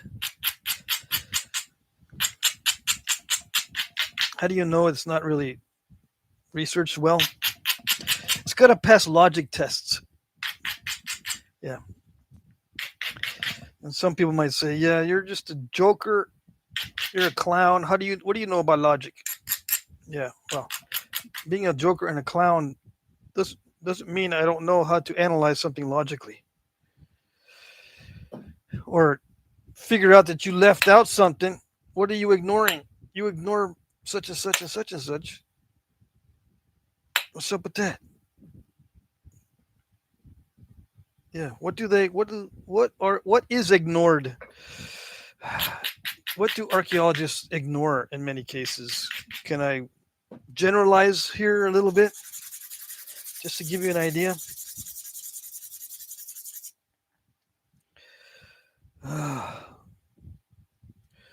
They ignore things that you can come up with as far as how these things were made. There are many different ways that these can be made by many different skill levels. They ignore certain ways that they can be made. For instance, a lot of these artifacts are probably made by two people knapping it instead of one.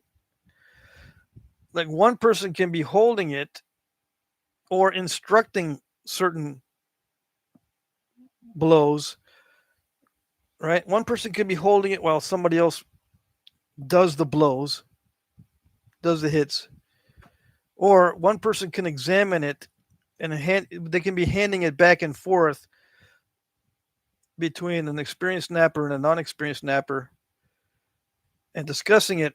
And there's actually two people napping it. And so one guy could be taking a flick in a certain place and then handing it to the other guy, and the other guy's napping it. And he says, okay, I'm stuck. So hand it to somebody else and they'll nap that piece off, and they just nap it back and forth. Archaeologists ignore that as a method, as an example. There are many different methods to go about making these things. They also ignore the fact that a lot of these are made in sets where they make like 5 at a time. Most archaeologists look at a piece and they describe them as one-offs. Okay? They don't bring up the fact that this may have been a part of a set of 15. And the reason why it could be wonky is maybe not because of the lack of skill, but because the guy's got to make 15 of them and he doesn't want to waste too much time making each one perfect. But his skill may be awesome. If he spent all day just on one, it would be beautiful. But he's got to make 15, so they're going to look kind of cruddy. They ignore stuff like that. Okay? Okay. Those are just examples. There are many, many instances that you can come up with that they don't take into account when they're trying to give their interpretations. It ticks me off. Yeah. So don't interpret. Just give us the data so we know what's going on with the site, the archaeological site. What have you found? What kind of scrutiny are you using to sift through the debitage? Are you screening out everything that's less than a quarter inch, for example, or less than half inch? Are you only saving stuff that's half inch or larger as far as debitage, or only quarter inch or larger? It makes a difference in how they were made. If there's a lot of shatter, a lot of little bitty flakes, they may have been doing a lot of resharpening. We don't know that if they screen them out. If they don't, I mean, not screen them out, but if it falls through the screens and they only collect flakes that are like this or bigger, what about all the little ones like this? These are like resharpening flakes.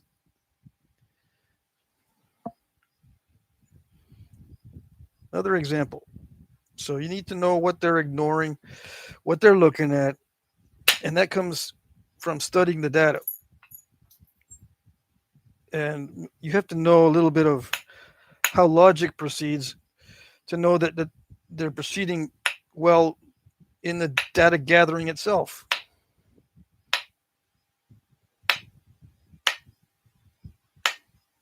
It's deductive.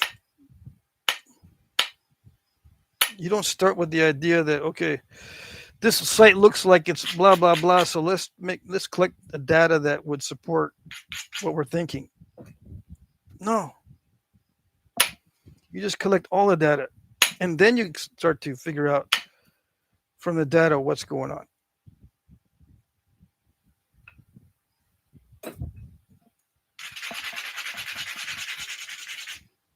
It takes longer that way to collect. Like if you're screening all the flakes, it takes longer to save all the little bitty pieces. Yeah, but I would rather see a study that takes forever and is correct than one that is done quickly but wrong. But we don't know it's wrong. But you can kind of guess that the results or the interpretations are probably messed up because they didn't examine enough of the data. Just as examples. Yeah. Okay. So I think I don't want to go much thinner than that. Yeah. With my style of napping, I tend to thin in 2 stages. And I went through both stages pretty quick on this one. It's time for me to stop. It's time for me to stop napping anyway. But let's see what the ratio is. And I like to do the ratios because it allows me to divide these stages in a manner that is clear so that you know that there's different mindsets for these different stages. There are different mindsets. That's why it's very difficult for some people to make pieces from a large piece because they're thinking it's the same mindset all the way through the whole process. Okay, they're thinking, just give me a large nodule, I should be able to come up with that. If I have this, just give me this, I should be able to come up with at least this, right? No, you probably will come up with something like this from something like this if you have that mindset. Just give me something big enough, I should be able to come up with this. No, that's a wrong. That's wrong. I'm just going to tell you straight out, wrong, because each stage is different, and something like this compared to something like this, these are different mindsets. These might look like they're similar, and all you need to do is have bigger tools and bigger flakes, and it's the same mindset to reduce both of these down, but they're not. These are different mindsets. Significant differences in sizes are different in terms of the strategy, in terms of the risks, I find that these break less than these. If I want to maximize this and maximize that, this one will break easier. So what does that mean? That means I got to be more careful with this one. Okay?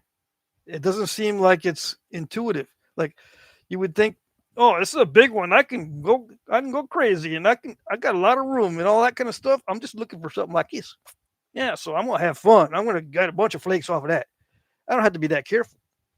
Jack Crafty says he's not that careful anyway. Well, yeah, I do say that, but you got to keep in mind that if there's a significant difference in size, you can't be too freewheeling. Okay.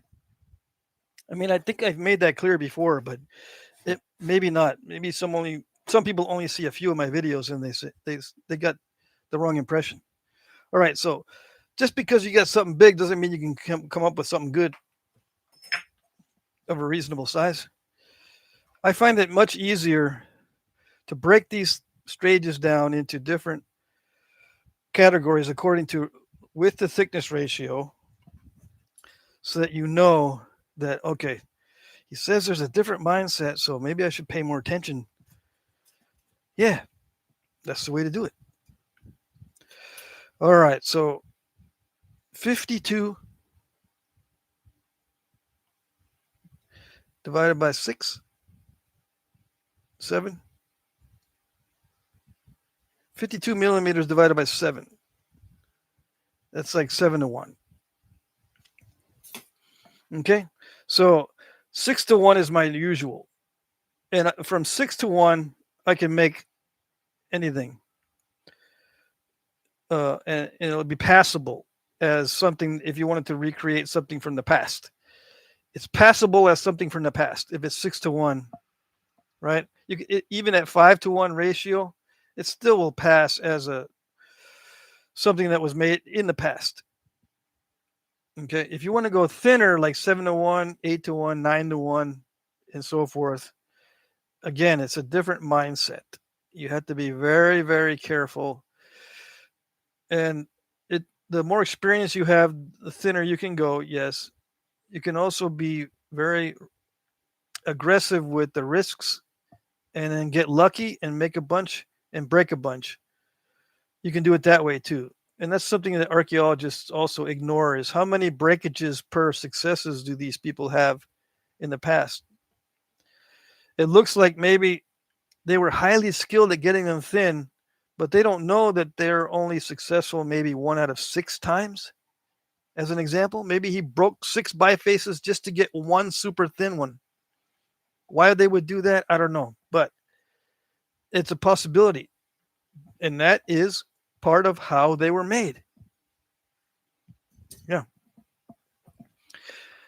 Anyways, if I start getting less than 6 to 1, I have to say to myself, do I want to risk it? Yes. Evaluate the stone. Is it strong enough to get thinner? Because if it seems like the flakes are diving in, if it seems like the edges are crushing and stuff, and I'm losing a lot of width as I'm reducing it even further, maybe I should just keep it thicker. As an example. Okay. So yeah, I did a lot of yapping this time. I like the translucency on these. I don't have my flashlight. Do I? No, I don't have my flashlight. But Knife River Flint has good color. This one, it was cooperative, but you can see it did start getting steppy toward the end. See that? There's a lot of little steps, which I don't mind those if I'm making something for myself. But to make it look nice and sleek and modern, you can't have a lot of these little step fractures and stuff. So what I'll do is I'll reduce the width, take some more off of these, and then look for areas that I can send flakes in that make it smoother and less steppy and make it look a little more sleek. Yeah. And there's something in this, there's a little defect or something. Maybe there's a diving flake in here. I don't know if you can see that. See that? That might be a diving flake or just part of the stone, but it looks like it might be a defect.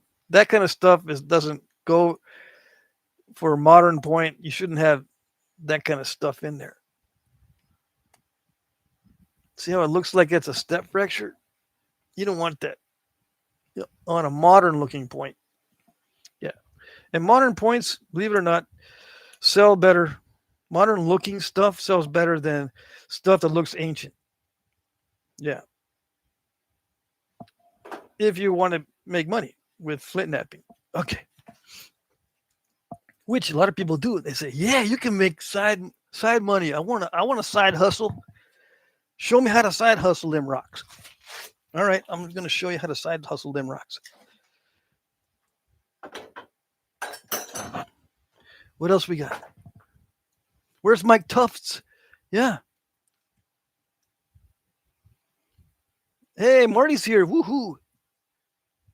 Buckskin NYB is Marty. You missed it, or did you miss it? I don't know. I wasn't paying attention to the chat, so let me get caught up if I can.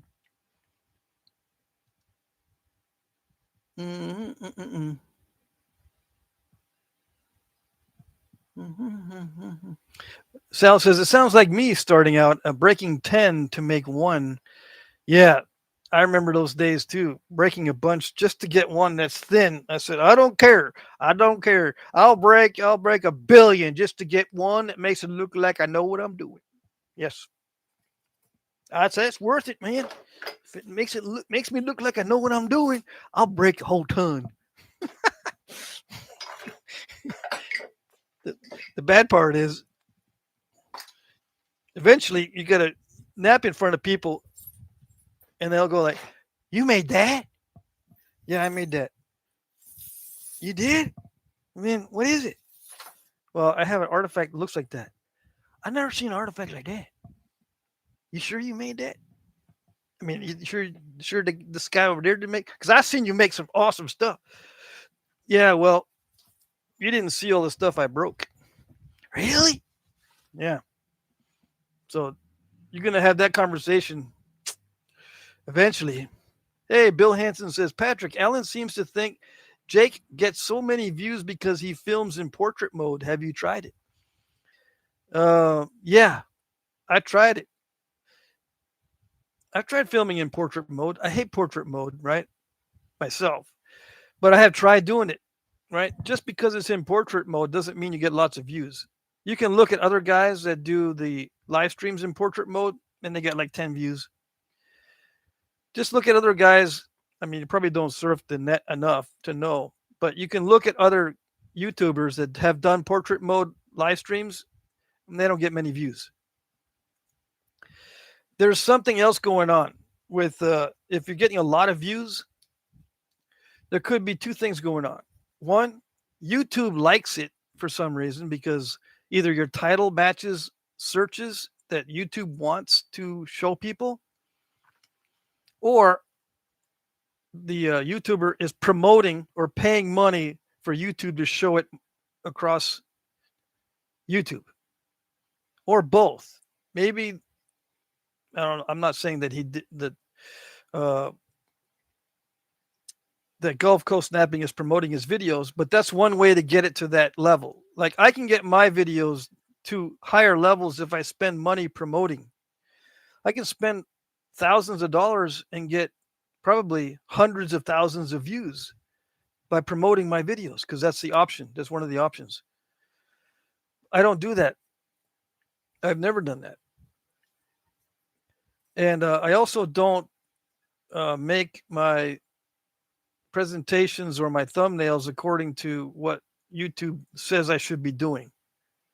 One, it takes too much time for me, and two,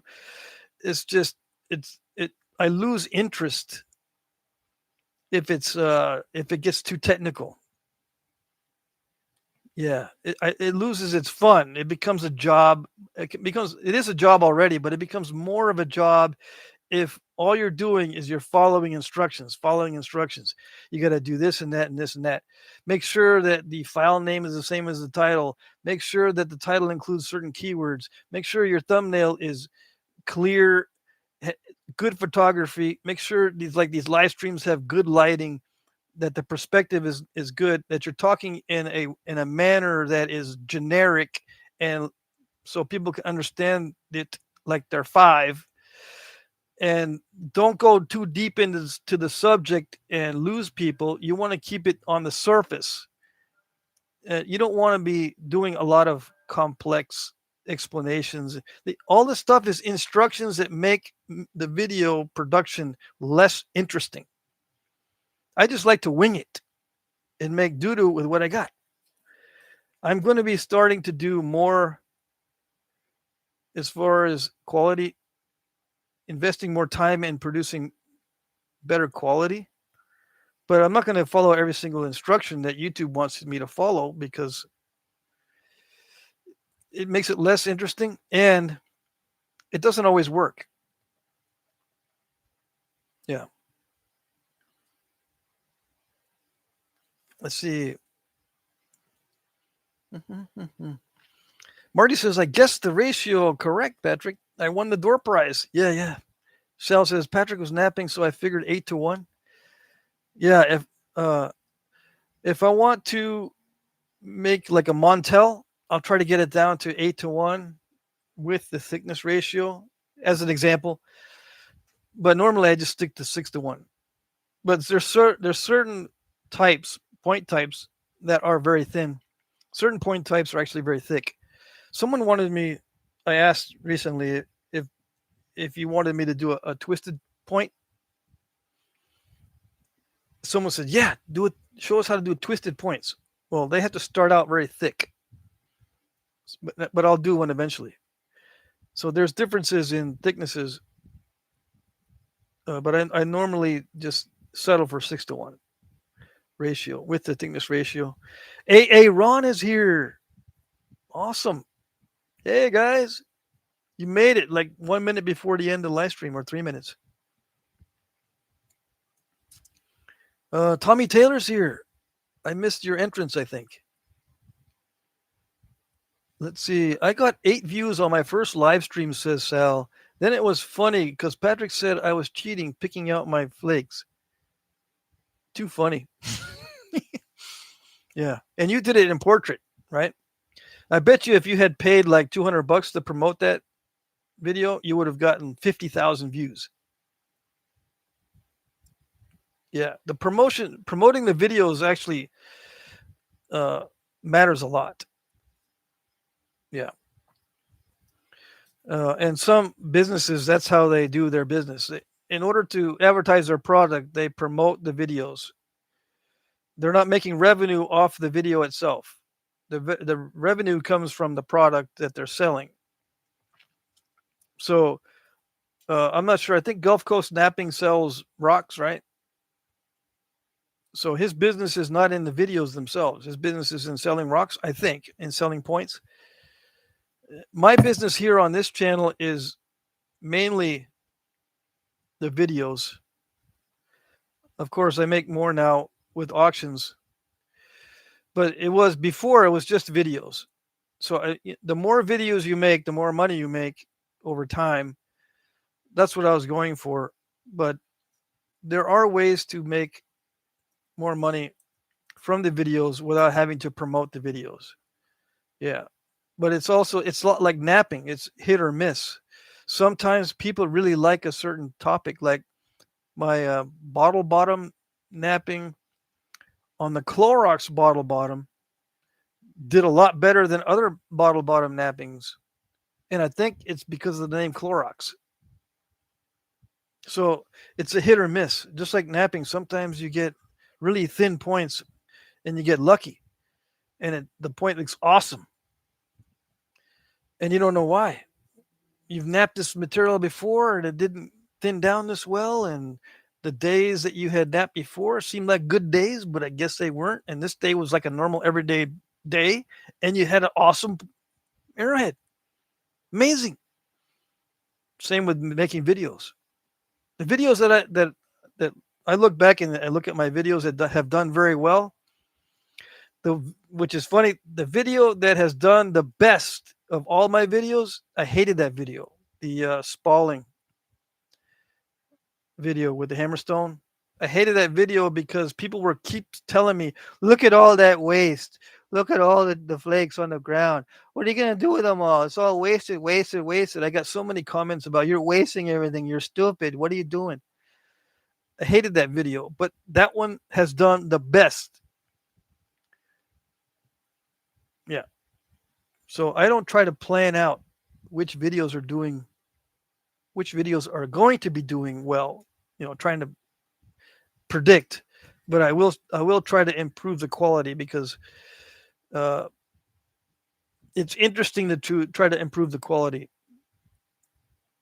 Yep. Hey, Ron says, did I miss anything? I'm at work tuning in. Some plus or minus 0.002 parts on the lathe. Dang. Yeah, that's some high tolerance stuff there. Or low tolerance. I don't know. Yeah, you missed the whole thing basically. Mineral alien, minor alien manufacturer rage bait. Haha. Maybe I should do rage bait. Sal says, "Oh, I remember that video." Yeah, if you hit popular, if you look at my channel and hit videos, and then you hit popular, you sort by popular. The most popular video that comes up is one that I hate, and then there's other stuff like making arrows and a few other napping adjacent videos, and then you get to the Clorox bottle bottom video somewhere in the top 20 or whatever. I didn't know that Clorox bottle bottom video was going to do so well. That was my point there. It's hard to predict. And I've done portrait videos, and the classic case for this channel is I did some portrait videos with AI, with an AI assistant. And if that theory was correct, that portrait videos did well, those videos would have done very well. Beautiful AI generated image of a female speaking clearly. But you know what? People hated that video or hated those videos. I underestimated the hate. I didn't think it was that bad. Yeah, sure, it's AI and it's all fake, but I didn't think it was bad. But no, if that theory was correct, those videos would have done very well, but they didn't.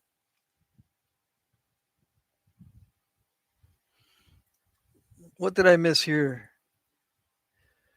Bill Hansen said, "Mama says stupid is as stupid does." Yeah. Mike Mason says, "Feed them outrage, and they will give you all the attention." Yeah. Well, it seems like the best, the videos that do the best are the entertainment videos, combined with knowledge, combined with good presentation. Entertainment, good presentation, knowledge, everything in one package. What they call the whole package. Those are the ones that seem to do well in a predictable manner, right? So I'm going to try to increase and try to make the whole package better. Yeah. Let's see.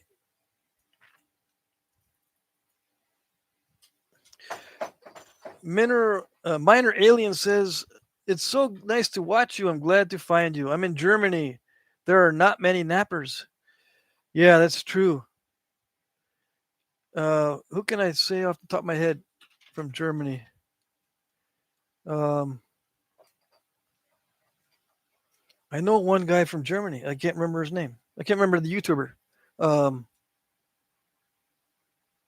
is it Napping Dutchman? But he might not be Germany. Uh, you know, Dutchman might be from Denmark. Let's see. I don't know, but there are nappers on YouTube from Germany. I can't remember them right now. We are rare people, Mineral Alien. We are a rare people. Yeah, nappers are rare.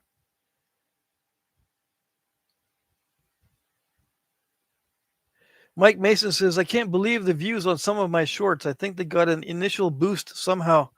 Yeah, it's a mystery on some of these. Like when I posted my video on my first pumpkin, that's a short video, right? I I actually did that for my kids, not for you guys, but I said I might as well just post it on my channel, right? It's like one of the best shorts videos that I have on there in terms of views. Yeah. And I didn't even intend to show it on this channel. So it's it's a hit or miss, I guess. I don't know. It's hard to predict. All right, I'm going to end the live stream here. I'm collecting flakes. I'm collecting some of these Knife River flakes. That's good translucency, right? Yeah.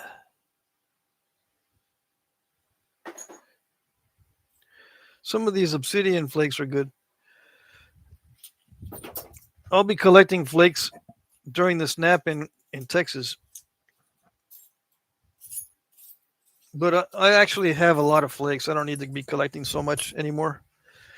I got to the point where I think I've got too many flakes. I know I probably would never say that. I thought I would never say that. Mike Mason says women like or love pumpkins. Yeah.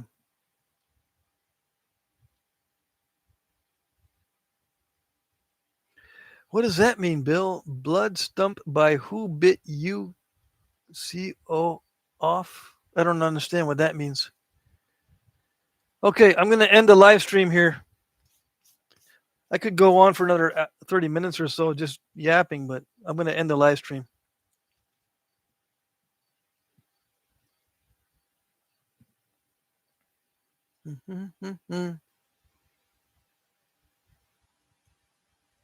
Hey, Bushy's here.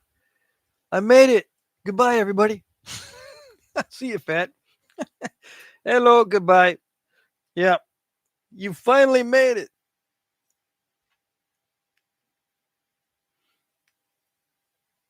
Oh, man, some of these comments. Bushy's in the house. Yeah. Ken says, later, guys. Yep, this was a good live stream. I do like being in the shop because I can be more relaxed about making a mess. Yeah, I just didn't like being in the house as far as the mess goes. And what time is it? It's 4. Let's see. No, I got a lot of stuff to do. I'm gonna try to do a video tonight. I need to do a lot of bifacing, but I'm gonna try to do a video that's not bifacing every night, so that there's something for you guys to watch, because I might not be able to do very many videos on my road trip. Alrighty. Ferdo Joe says I'm headed out to the tree stand soon, but I get credit. Yeah, Bushy is Ferdo Joe is Bushy or Harold. Bill says thank you. Yep, thank you. Good to see everybody. Next live stream is Friday night. I will be having a live stream from the shop, hopefully with better lights. Yeah. This light isn't too bad. I can dim this one, but I need to get something better. And maybe I'll put a backdrop by then in 2 days. Yeah. Okay. All right. We'll see you next time. Friday is the next live stream at 8 p.m. Eastern, 8 to 10 p.m. Eastern. All right. And I'll try to nap the whole way through now that I'm in the shop. Yeah. So I made two bifaces in this live stream. This was made in the first hour, the Obsidian one, and this is made in the second hour. Okay. I'll be bringing these with me on my trip. No, I'll be trying to make stuff out of those for this next auction. Yeah. That's what I'll do. Those will be saved up for the auction. Okay. We'll see you next time, guys. Take care. Good to see everybody. Bye-bye.